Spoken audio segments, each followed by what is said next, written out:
ukaza ukagikwepa njyewe reka nkigusubize rwose I can divorce nyina aho iyo ntonganya yazakomeza nge nawe tugatandukana njyewe nta muntu simpenze singiye kukubeshya ariko nta muntu ubaho kuri iyi si wa providing ngo mpaze nta ubaho. Welcome to Limo TV, Facebook and Rukun Show YouTube. Reka mbasabe mugire subscribe. Ibiganiro n'ibintu bihindura ingene tubona ibintu sometimes. Bivana nawe wariko. Mugabo hariho amachangement aba kuri iyi si duteruza kujana nayo kugira dushobore kubana neza. Aha tugiye kuvuga ivyerekeye mariage. Mbe mariage wifuza mariage ya kera cyangwa wifuza mariage y'ubu? Ya kera yari imeze gute? Ya kera umugabo niwe yaja ku kazi, y'ubu baja ku kazi bose, kuko kera umugore yacaraba abana, yacaraba ingene mu rugo ibintu bimeze, hanyuma umugabo nawe akaja kuzana uburyo butuma bashobora kubaho na wa mufasoni agakoresha ubwo buryo. Ubu rero dukuyeho ku isi yazimvye, hari abantu kuko byabayeho imyaka myinshi bigora gusubira guhindura, guswicinga mu mutwe kugira bashobore kubaho gutyo, kuko umushahara umwe ntugitunga urugo. Ibintu byarazimvye, ibintu byarabuze, iyo bibuze rero bica bizimba.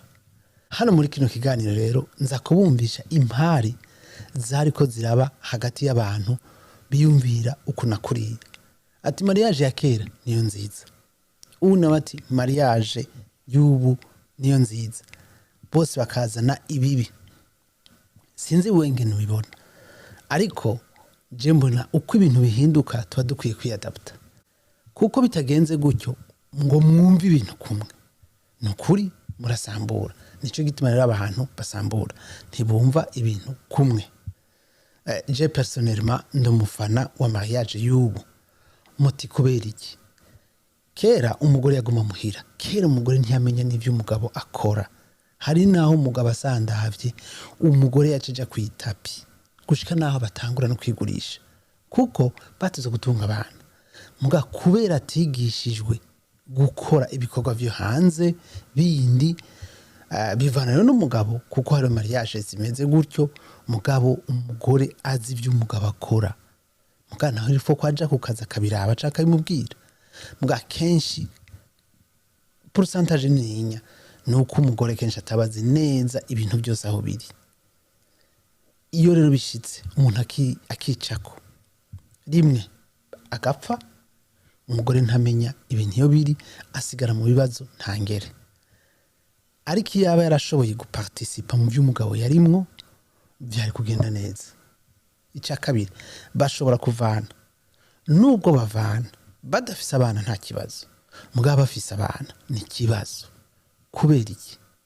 Abana bateza kubaho. Niba bagumye kwa nyina, ifuko nyina abashobora kubaho.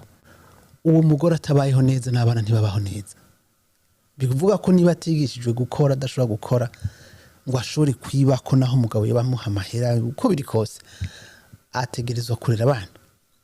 Bidakunze none bice bigenda gute? Umva ni ngorane. Tuvuge ko umugabo ari wafise abana, naho nyene ico kimwe ategerezwa kumenya ingene ababeshaho. Abagabo bo barorohewe facilement vraiment, bacha bamubwira ati rongora undi mugore. Muga kenshi muze murabe umugore bamubwira ngo rera abana, bivuga ko kurera abana ni impano z'abafasoni. Iyo rero hagize ikiba adafite uburyo bwo kubarera ni kibazo. Ingo nyinshi ziraca mu bibazo kubera ko kantu. Oya reka tubikurikire. Je nababwira uruhande rwanje, nawe mbwira uruhande rwawe. Narebyeho mfite umugore ufite umukobwa w'inyange. Listen ufata ubuzima bwawe ukabwegurira umuntu, abo bana uri kubyara, ese mugize mutya mugapfa, umwana wawe azakura azi ngo umugabo ni utunga urugo, umugore agomba kwicara gusa akarya, kuko niko nabonye mama me. No, it's like this. Ndakubwiye ngo umugabo afite ubushobozi bushobora guhagarikaho urugo rwe, everything arabifite, icyo wifuza aragifite.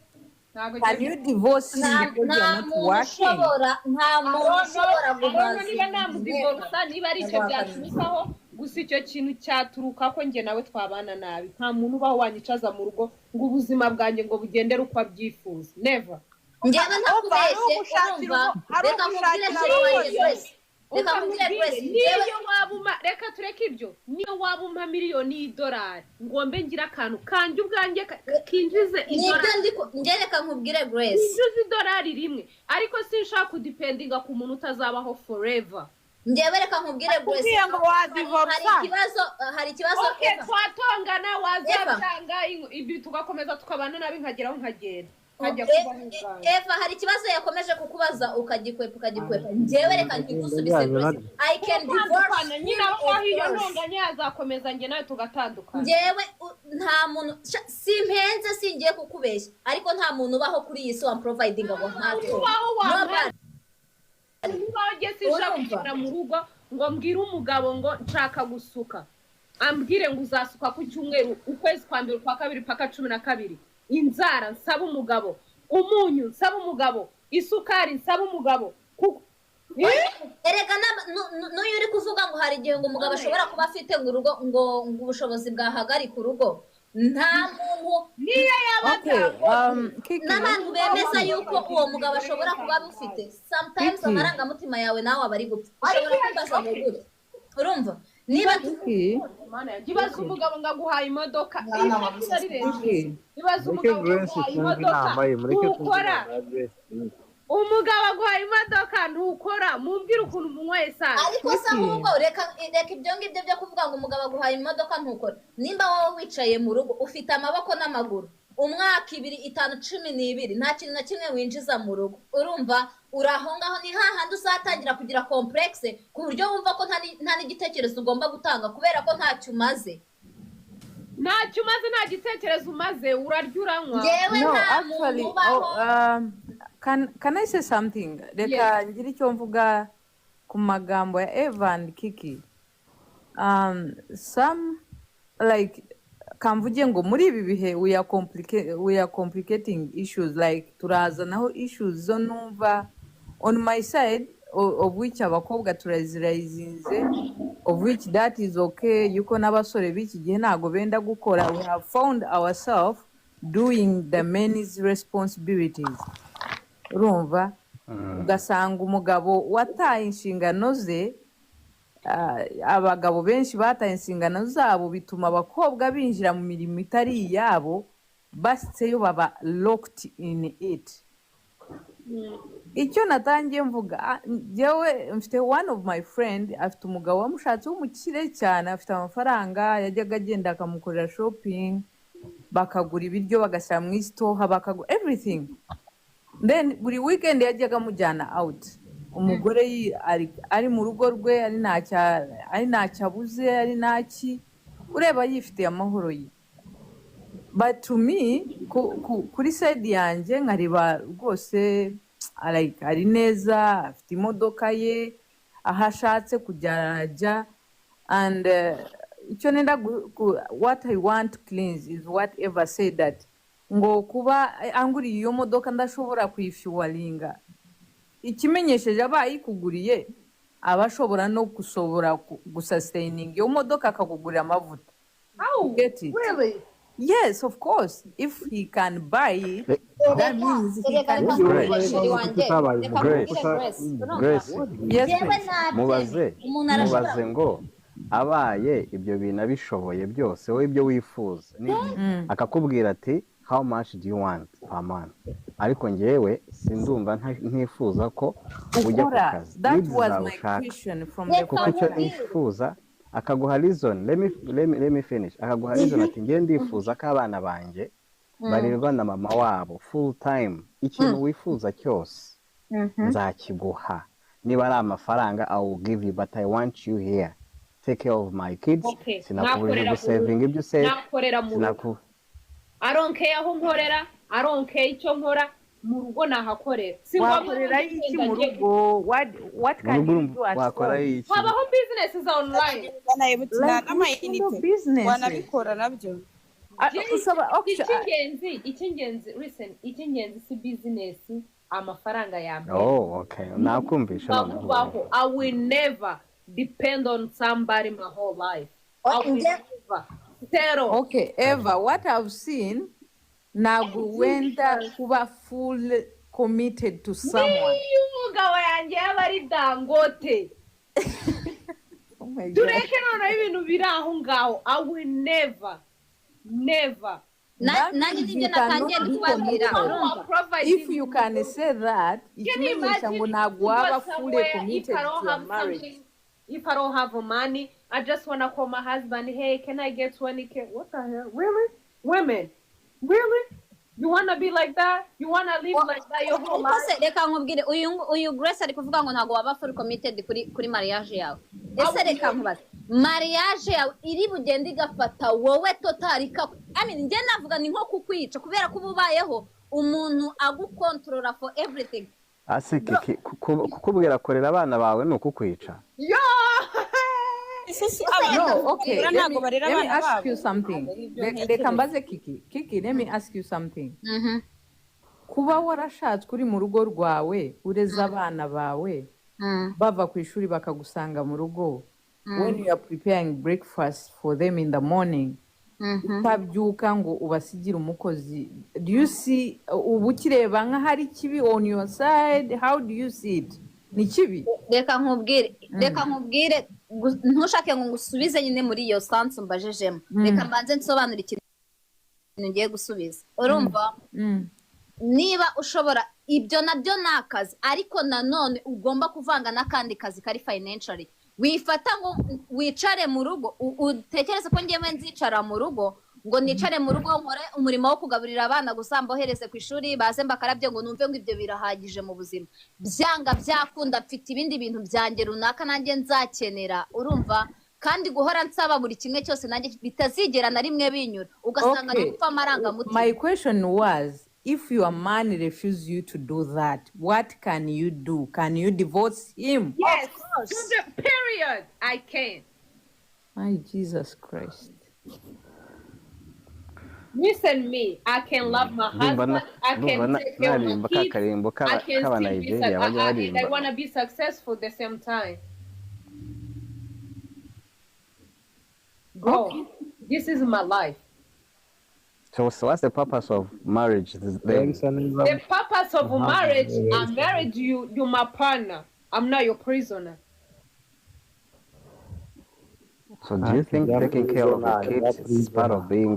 And we're supposed to take care of the kids together. Okay, now you have decided to go to work, right? Yeah, Jesus, yeah. And then he has allowed you to do that. And he comes up and say, oh, you're working now. I want us to pay 50-50 of our bills, right? I don't believe in 50-50. Why you don't believe it? You have said I don't call it that way. I don't say it that way. The way I say it, to take care of each other. Not 50-50. What does that mean, 50-50? Yeah, full responsibilities because you are working. Like, okay, I can do that. I can do that. I can go to work. I can make my money. I can pay bills. I don't mind. Bro, abagore b'abanyarwanda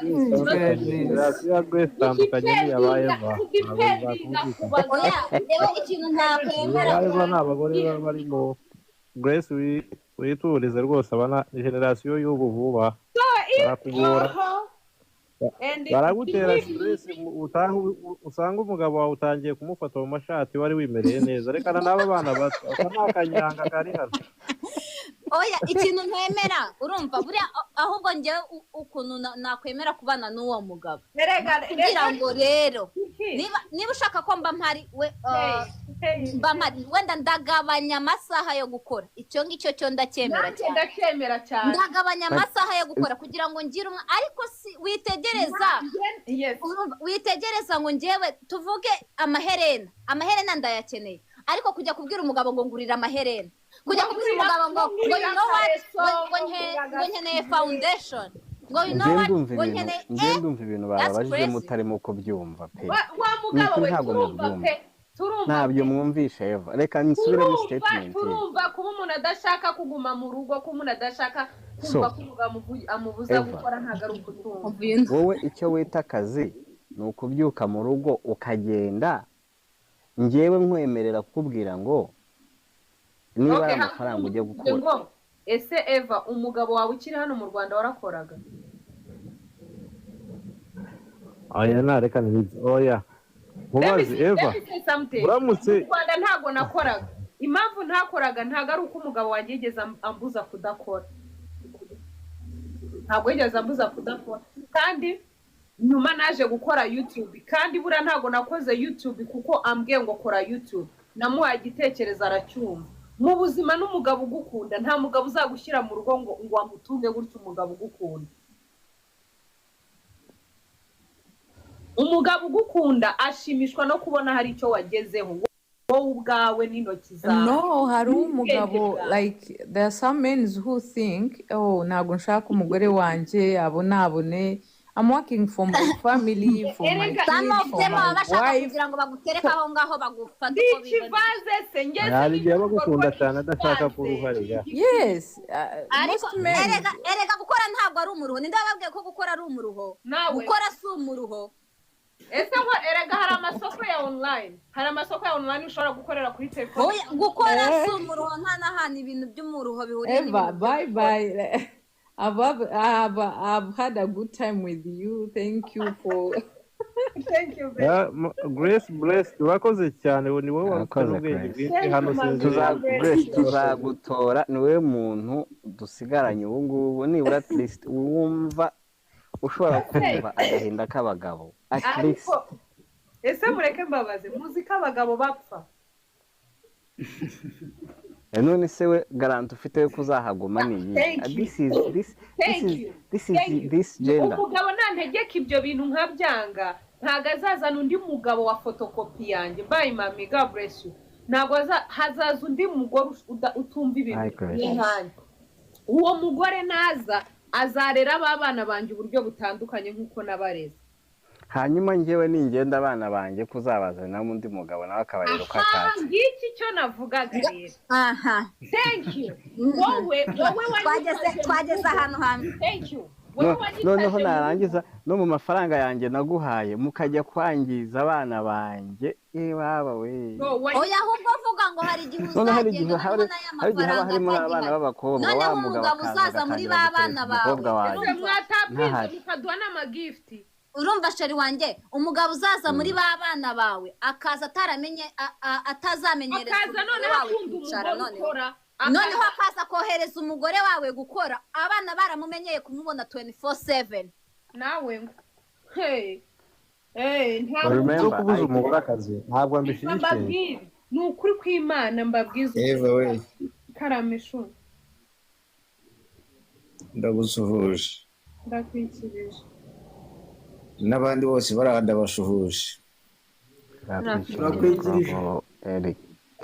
iyo topic wazanye ni topic nziza cyane ibyo uvuga n'ibyo nta muntu urongora umugore ngo amushyire mu rugo gusabe nk'ikirabo ku meza gusa umugabo akajya yirirwa gusanga mu nzu ko yagusize ariko yagusanze nubwo ari naho biva cyagiye M yavuze ngo ugasanga umugore yabyutse yambaye pinjama umupira wa MTN yiriwe muri televiziyo ni kwa kundi kubura icyo gukora reba nubwo reka mubwire sheri niyo uri mu rugo umugabo ntagukumbura erega uranashobora no kuba uticaye muri iyo mipira ya MTN urashobora no kubyuka ugakaraba ugakora nayo masuku ariko utinjiza ikintu financially uri gupfa nawe ubwawe mu marangamutima tujye tuvugisha ukuri aho ngaho ashobora kuba atinjiza nawe ngo yatangiye business cyangwa iki ariko icyo mvuga banza wumve icyo niba numvise neza icyo Eva yavugaga icyo nashyigikiye ni ukuvuga ngo umuntu urya akaryama akagaburirwa agakorerwa byose akagurirwa byose nta kintu akora ni wakoze se busy yatangiye se business ahubwo cyangwa umugabo niba afite amafaranga menshi yo kugira namutangiriye business akore yitwe ngo niyi nawe no a supervising sinagomba ngo ari ucuruza ahubwo azajye supervising abakozi abari ababaze mwakiye ibi abari kumwe n'abana 24/7 asubire kujya kureba abakozi uko bimeze agaruke ku bana nta kibazo mureke mbabwire intambara mbi cyane n'ingaruka zimwe mu z'umugore udakora umugore udakora arasuzugurwa umugore udakora asa nabi umugore udakora nta gitekerezo yatanga umugabo ariyanga nta nubwo wanatinyuka ngo ubaze umugabo wawe ngo ufite amafaranga angahe kuri konti kuko nta yawe arimo kuki ariko uyu mugore murimo kuvuga atandukanye n'uwo twavugaga nta mugore mwavuga n'umwe mugore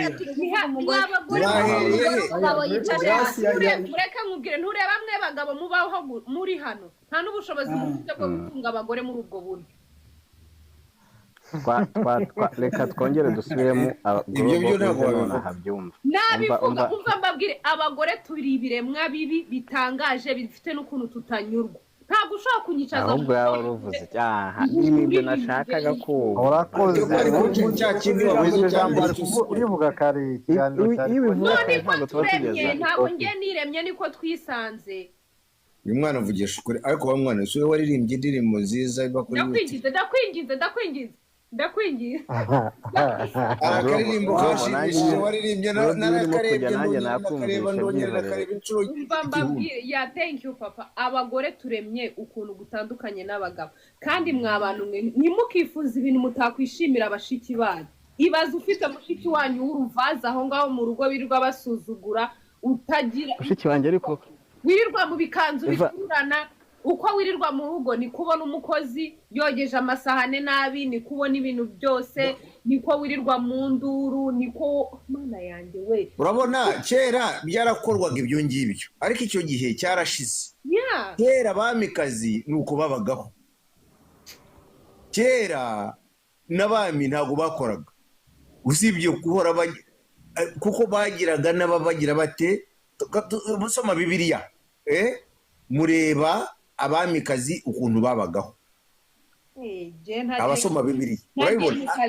ntagiye ngo mpembwe ntahanira umugabo wanjye ishati nshyashya agakweto gashyashya warashatse cyangwa ntabwo urashaka narashatse n'umwana